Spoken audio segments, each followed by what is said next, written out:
Era uma vez 3 irmãos que estavam viajando por uma estrada deserta e tortuosa ao anoitecer. Depois de algum tempo, os irmãos chegaram a um rio muito perigoso para atravessar.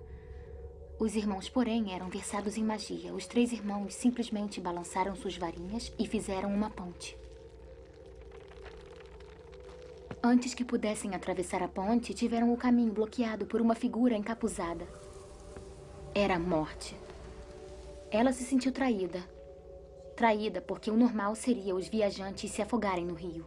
Mas a Morte era perspicaz. Ela fingiu parabenizar os 3 irmãos por sua magia e disse que cada um ganharia um prêmio por ter sido inteligente o bastante para evitá-la. O mais velho pediu a varinha mais poderosa que existisse. E a Morte lhe deu uma varinha feita da árvore de sabugueiro. O segundo irmão resolveu humilhar a Morte ainda mais e pediu o poder de ressuscitar os entes já falecidos. Então a Morte apanhou uma pedra da margem do rio e a entregou a ele. Finalmente, a Morte perguntou ao terceiro irmão, um homem humilde. Ele pediu algo que lhe permitisse sair daquele lugar sem ser seguido pela Morte.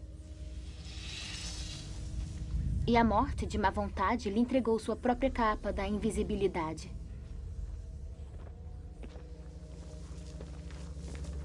O primeiro irmão foi para uma aldeia distante, onde, com a varinha de sabugueiro na mão, assassinou um bruxo que não teve nem a oportunidade de lutar. Tomado pelo poder que a varinha das varinhas havia lhe dado, ele seguiu para uma estalagem onde se gabou por sua invencibilidade. Mas naquela noite, um outro bruxo roubou a varinha e, por segurança, cortou a garganta do mais velho dos irmãos. E assim a Morte levou o primeiro irmão. Enquanto isso, o segundo irmão viajou para casa, onde pegou a pedra e virou-a 3 vezes na mão. Para sua alegria, a moça que um dia desejara desposar antes de sua morte precoce apareceu diante dele. Contudo, ela estava triste e fria. Não pertencia mais ao mundo dos mortais. Enlouquecido pelo desesperado desejo, o segundo irmão se matou para poder unir-se a ela. Assim, a Morte levou o segundo irmão. Já o terceiro irmão, a Morte o procurou por muitos anos, mas jamais conseguiu encontrá-lo. Somente quando atingiu uma idade avançada, foi que o irmão mais novo despiu a capa da invisibilidade e deu-a para seu filho. Ele acolheu a Morte como uma velha amiga e a acompanhou de bom grado. E como iguais, partiram dessa vida. E aí estão. Essas são as relíquias da Morte.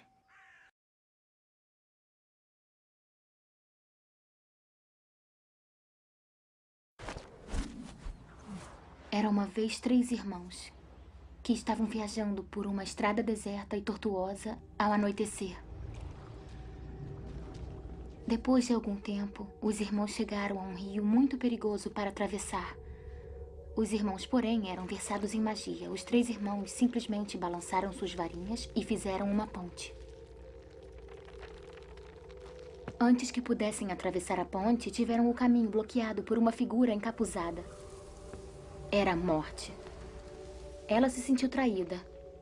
Traída porque o normal seria os viajantes se afogarem no rio. Mas a Morte era perspicaz.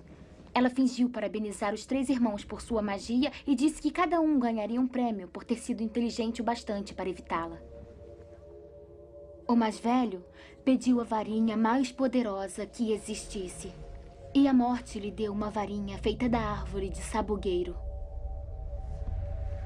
O segundo irmão resolveu humilhar a Morte ainda mais e pediu o poder de ressuscitar os entes já falecidos. Então a Morte apanhou uma pedra da margem do rio e a entregou a ele. Finalmente, a Morte perguntou ao terceiro irmão, um homem humilde. Ele pediu algo que lhe permitisse sair daquele lugar sem ser seguido pela Morte. E a Morte, de má vontade, lhe entregou sua própria capa da invisibilidade. O primeiro irmão foi para uma aldeia distante, onde, com a varinha de sabugueiro na mão, assassinou um bruxo que não teve nem a oportunidade de lutar. Tomado pelo poder que a varinha das varinhas havia lhe dado, ele seguiu para uma estalagem onde se gabou por sua invencibilidade. Mas naquela noite, um outro bruxo roubou a varinha e, por segurança, cortou a garganta do mais velho dos irmãos. E assim a morte levou o primeiro irmão. Enquanto isso, o segundo irmão viajou para casa, onde pegou a pedra e virou-a 3 vezes na mão. Para sua alegria, a moça que um dia desejara desposar antes de sua morte precoce apareceu diante dele. Contudo, ela estava triste e fria. Não pertencia mais ao mundo dos mortais. O segundo irmão se matou. Já o terceiro irmão, a morte o procurou por muitos anos, mas jamais conseguiu encontrá-lo. Somente quando atingiu uma idade avançada, foi que o irmão mais novo despiu a capa da invisibilidade e deu-a para seu filho. Ele acolheu a morte como uma velha amiga e a acompanhou de bom grado.